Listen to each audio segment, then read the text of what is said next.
aku baca nih surat Al-Waqiah. Biasanya 1 bulan, 2 bulan itu tembus gitu loh. Langsung dapat rezeki yang kalau 5 juta sih tinggal ngasih. Ini nggak lama. Waktu itu aku buka ngontrak rumah. Itu mau buat usaha nongkrong, buat usaha istri kayak gitu kan ya, kayak gitu. Sudah agak lama nggak ditempatin. Tapi waktu itu sempat ditempatin orang cuma 3 bulan. Setelah 3 bulan aku kontrak. Tapi berhubung kurang bayar sekitar 5 juta cuman. Bukan cuman sih, sekitar 5 juta dan biasanya kurangnya 5 juta. Iya. Itu mah bukan kurang bayar. Belum bayar. Nggak bisa bayar lah. Ya sebenarnya sebulan 2 bulan kalau kita usahakan itu bisa. Tapi kenapa kok susah banget gitu ceritanya loh. Kita ada kopi baru nih. Wih. Ngopi sek bro katanya. Ngopi sek bro. Mesti nyambung ya? Ya enggak, teringatnya gue mau minum. Ini teman gue yang bikin kopinya. Enggak, bacanya mesti nyambung apa dipisah nih? Ngosi sek bro. Ya podo aja bang. Ngopi sek bro atau ngopi sek bro. Ngopi sek, ngopi dulu maksudnya. Ya, kalau yang berhenti di sek. Enggak apa-apa juga, kan bukan seks. Habis ngopi ngesek, bro. Beda. Seks sama seks beda. Sek, bro. Dan ini bacanya gimana Om? Ngopi sek. Ngopi sek bro. Gitu. Ngono, cara bocone ngono. Ngono loh. Bisa. Iya, enggak bisa. Kene. Apa shake itu shaky gitu. Ngopi sek bro. Bisa juga. Bisa. Katanya shake well before you drink. Ya. Bode. Terima kasih. Buat temannya Pak Gema. Ya. Boleh kok, makasih ya. Gak usah bilang makasih lah. Dikasih udah gitu. Thanks. Lanjut ya. Oke. Lanjut.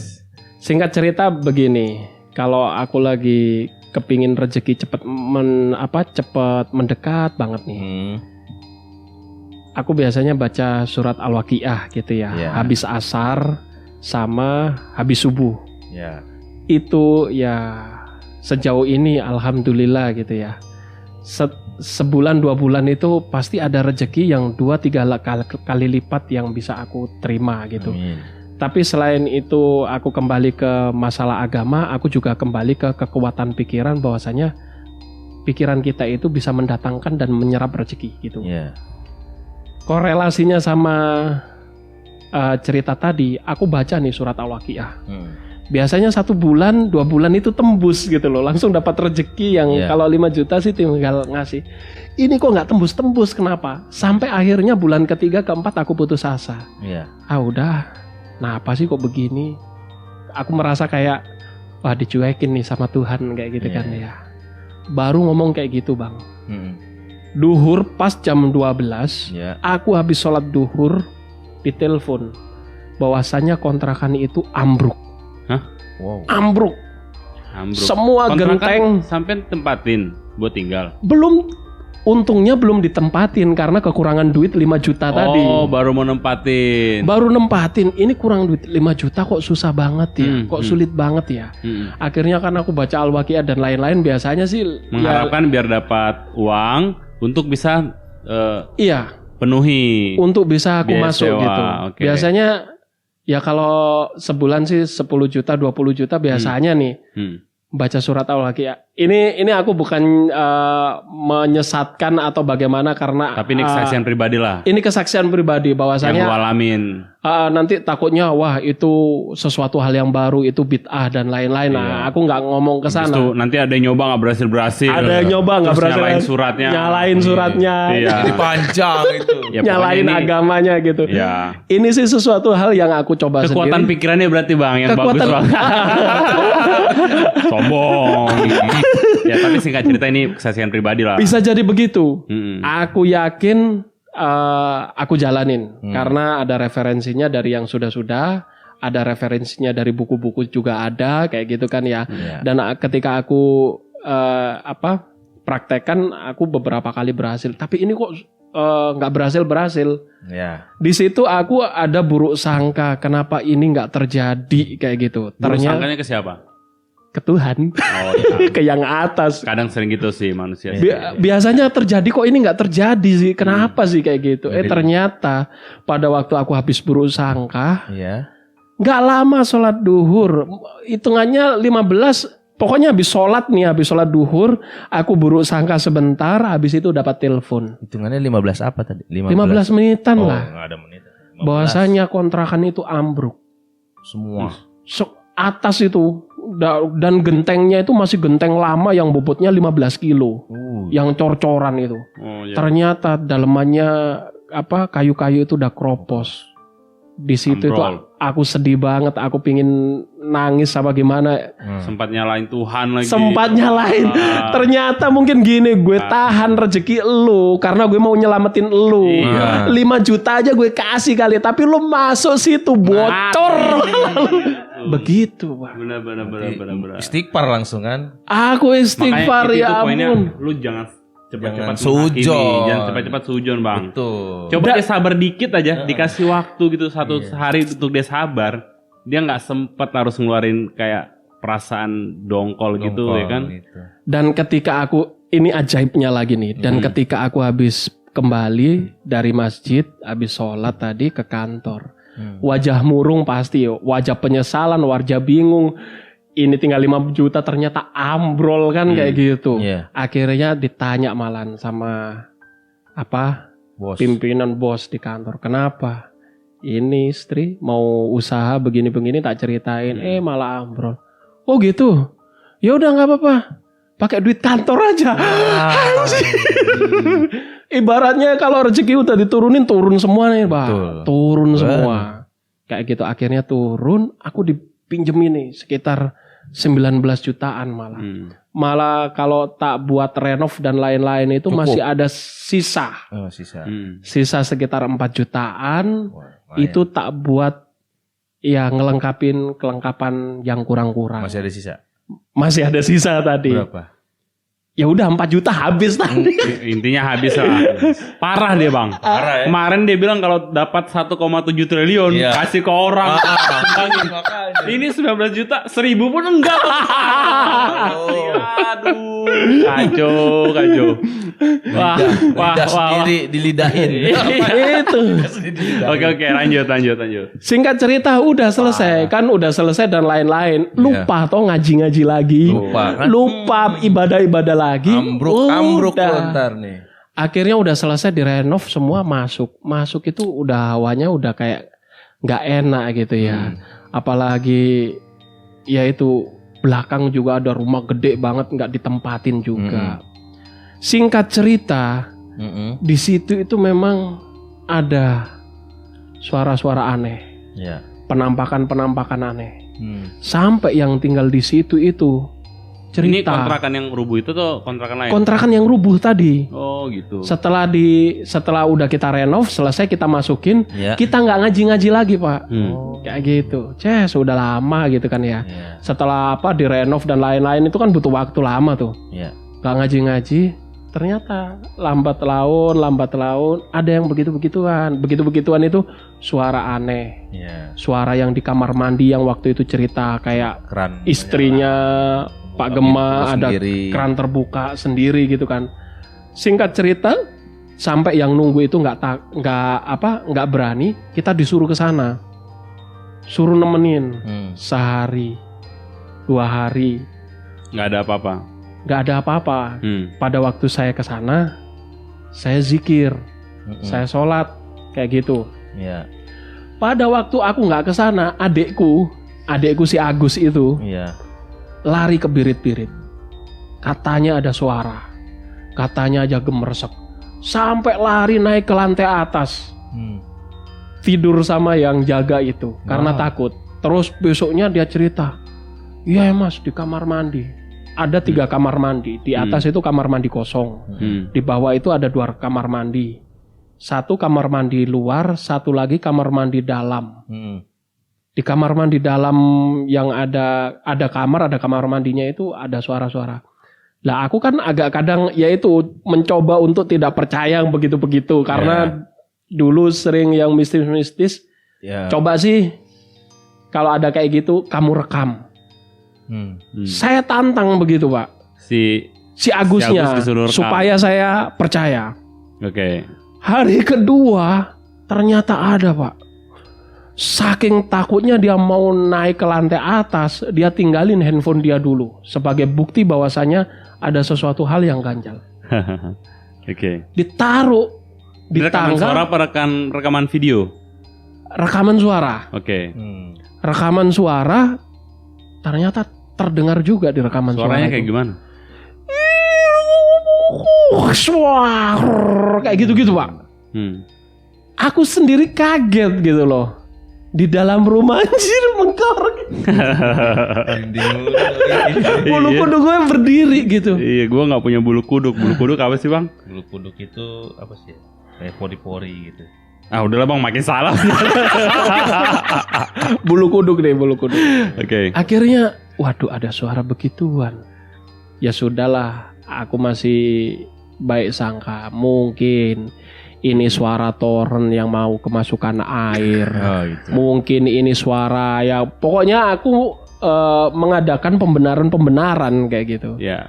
Bahwasanya ada ini ada itu. Cocok logika lah ya. Iya, tapi yang nunggu di sana itu beberapa kali, iya Om hawanya nggak enak gitu. Kadang itu kalau sore, kok hawanya nggak enak ya, dia nelpon ke aku. Om aku tidur di rumah ya. Dia nggak tidur di kontrakan itu, dia pindah ke rumahku kayak gitu. Ya udah ayo nggak apa-apa. Karena pas hatinya nggak enak kayak gitu. Itu beberapa kali. Ya. Dan di kamar mandi itu tadi kan ada kacanya tuh. Sempet yang rekan-rekan di situ yang kerja itu ngaca gitu kan. Iya. Kebetulan yang ngaca itu anaknya kena iga jarang. Hah? Iga jarang apa? Iga jarang itu yang gampang ketempelan. Gampang gitu. Sekali ketempelan, gampang sekali kerasukan kayak gitu itu. Iya. Katanya pas waktu ngaca juga ada yang ngaca lagi di belakangnya. Sambil ngapain? Bulu kuduk. Sambil bulu kuduk. Jadi kita menghadap kaca nih, mengaca. Ternyata di balik kita itu, di kaca itu di belakang kita ada orang lagi. Ada penampakan gitu. Lagi ngapain? Lagi ngaca. Lagi ngaca. Ngaca sama-sama ngaca. Ya ampun. Ngapain dia ngadep kaca ya? Oke, terus. Ya teriak, kabur. Kabur. Dua orang itu. Bukan kabur ke kaca, tapi salto. Ya kabur keluar lah Bang, masa kabur malah ke kaca kayak gitu kan.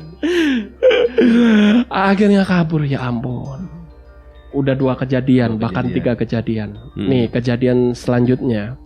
2 kejadian, 3. 3 ya? 3. Pertama sebelum direkam. Kedua direkam. Ketiga di kaca. Keempat di lantai atas. Ini rumah lantainya berapa sih? 2. Lantai 3 ke bawah. Basement. Lantainya cuma 2. Okay. Lantai atas. Di lantai atas itu kan tempat tidur yang jaga.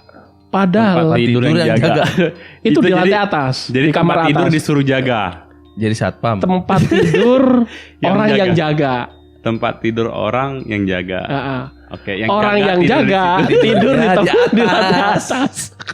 Oke, terus sorry, agak tegang-tegang bergetar. Kira-kira gue si Patur jadi tempat tidur.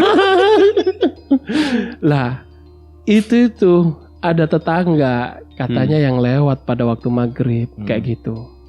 Di lantai atas itu tadi yang tempat tidur yang orang penjaga tadi itu. Karyawan lah di karyawan tadi itu katanya berdiri ngelihat ke depan. Kebetulan depan itu danau kayak gitu kan. Oh iya. Nah, akhirnya dia melambai-lambai gitu, nyapa. Kok sombong amat sih? Biasanya akrab, ini diem aja. Itu, Sawangan Elok titik-titik. Jangan dong. Jangan dikasih tahu. Oh ya udah nanti gua pip gitu ya. Oke, terus titik-titik. Ntar kabur semua yang di situ sepi. Enggak, kita tutup. Nanti gua titik-titik gitu. Elok kan. Udah, nanti capek gua ngeditnya Bang, ditambah-tambahin lagi. Akhirnya kok gitu, akhirnya nelpon. Bang, tadi kok ini sapa sombong banget, nggak mau lihat. Ya, Saya nggak di situ, orang sekarang saya aja tidur di mana, dia pulang kampung gitu kan. Lah, yang tadi itu siapa dong? Nah itu keajaiban yang keempat.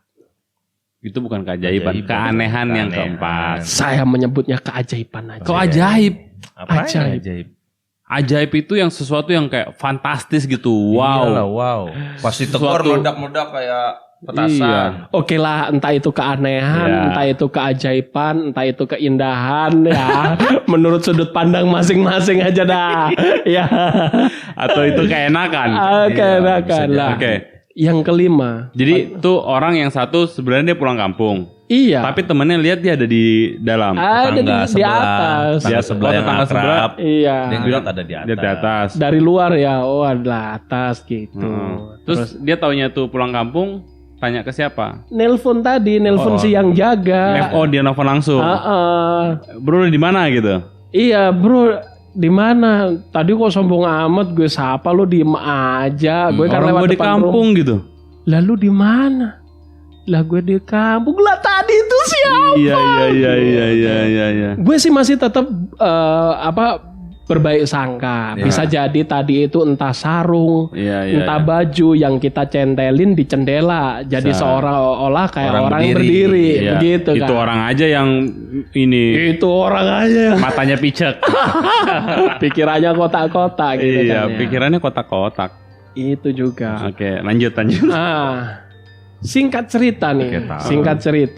Ada lagi kejadian kelima. Pada waktu itu dia lagi ngelamun. Pada waktu maghrib lagi. Maghrib ngelamun. Sisi yang jaga di situ itu. Jaga. Karyawan lah. Ini orang macam-macam aja ini ya. Iya. Oke, lanjut. Ini aku pokoknya ngomongnya penjaga lah, apalah ini bahasa kode-kode lah pokoknya. Aku nggak mau membuka secara terang-terangan gitu kan ya. Laki-laki atau perempuan? Perempuan sih. Namanya? Gak boleh dibuka, ditanya nama. Iya. Oke. Akhirnya dia ada kepikiran. Waktu dia bilang nginepnya di rumah lu, tidurnya di kamar mana, Om? Lah iya itu. Itu lebih horor itu. Lebih horor. Ya enggak lah Bang, di rumahku kan ada beberapa kamar kayak gitu. Gitu. Orang kaya. Enggak juga, meskipun ada beberapa kamar tetap dia tidurnya sama gua.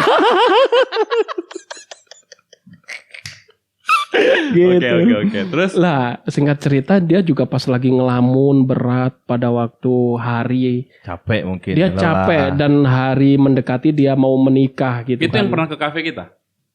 Iya. Tahu gue namanya, tahu. Kafe kita. Ya. Jadi si kafe kita tadi itu.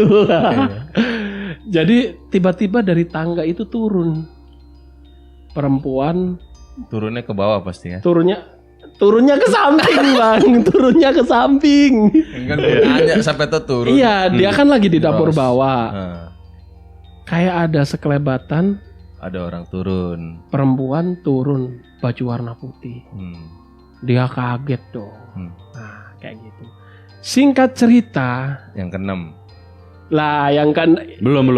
Masih singkat cerita nih. Singkat cerita tadi udah singkat cerita. Sekarang lebih singkat ceritanya lagi. 5 masih. Nah, kita tanya-tanya gitu kan.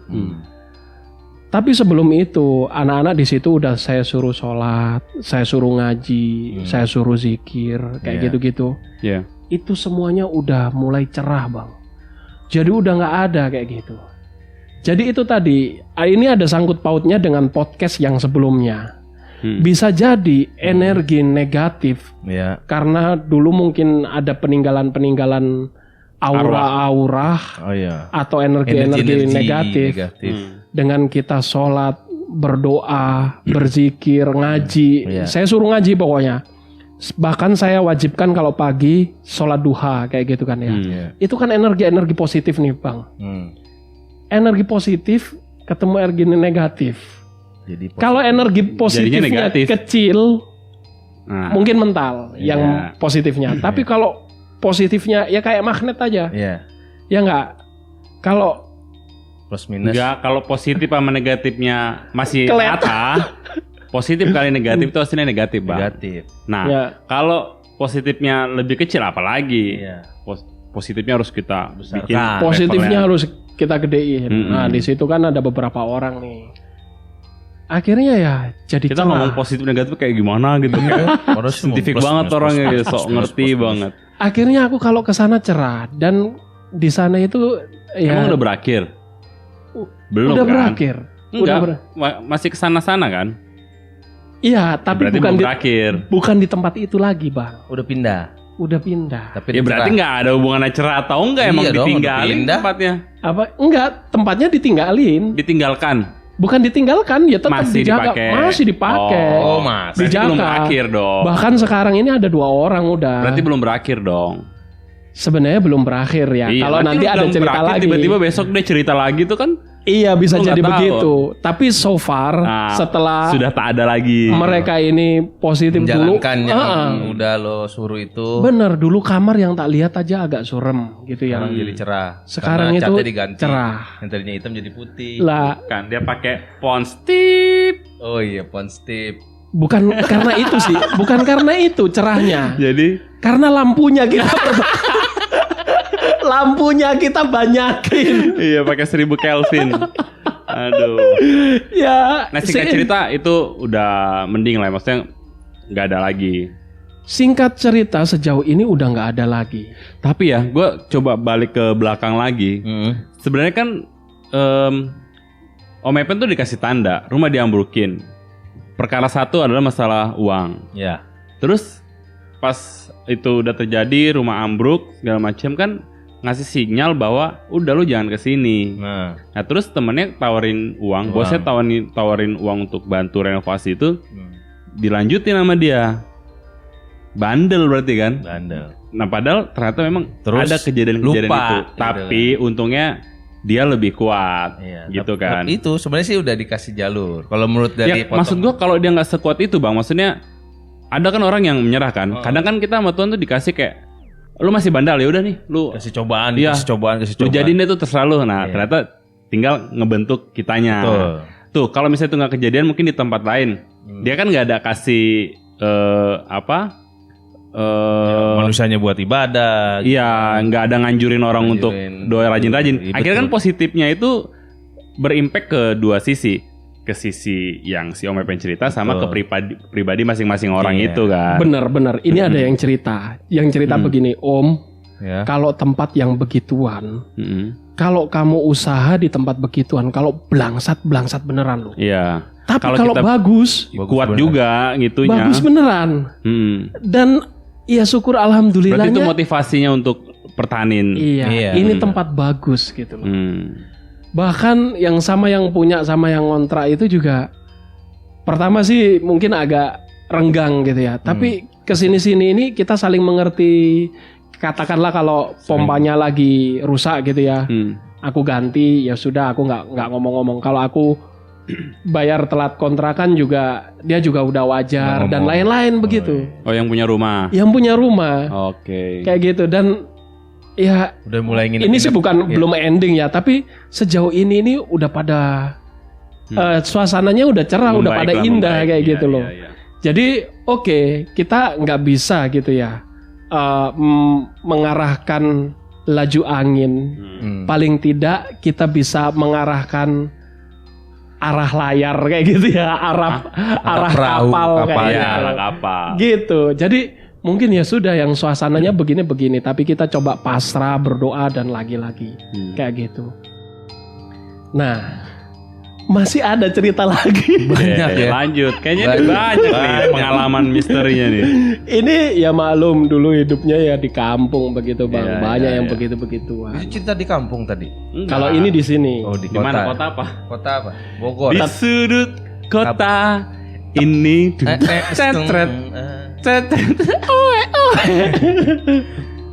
Tempatnya yang udah di kampung. Ya sebenarnya barang-barang begituan kan mau di kota mau di kampung kan. Iya. Tapi ini cerita paling ini kali ya, paling terbaru ya, cerita pengalaman paling terbaru. Ini cerita pengalaman terbaru. Tapi satu lagi aku tanda kutip ya menyebut hal-hal seperti itu, aku nggak menyebutnya itu adalah hantu atau apa, enggak. Tapi aku tetap konsisten menyebut itu adalah sebuah energi. Kalau sekedar energi kita nggak bisa bilang ini podcast bertema misteri loh. Energi itu juga misteri, Pak. Misteri Iya, oke. Iya nggak? Tapi bukan interaksi dengan alam gaib dong. Itu alam itu gaib, Pak. Gaib itu ya? Gaib. Oh ya, oke. Jadi masih kurang yakin, Pak, sebenarnya. Dari wajahnya kurang yakin nih. Kan gue udah bilang, seberapa pun gue nggak yakin, gue harus paksakan diri gue untuk mengakui bahwa keberadaan hal-hal itu real. Tapi real, ceritanya real. Meskipun itu real, aku memaksakan dan mencoba bahwasannya itu tidak masuk logika dan itu nggak real. Itu adalah energi lain.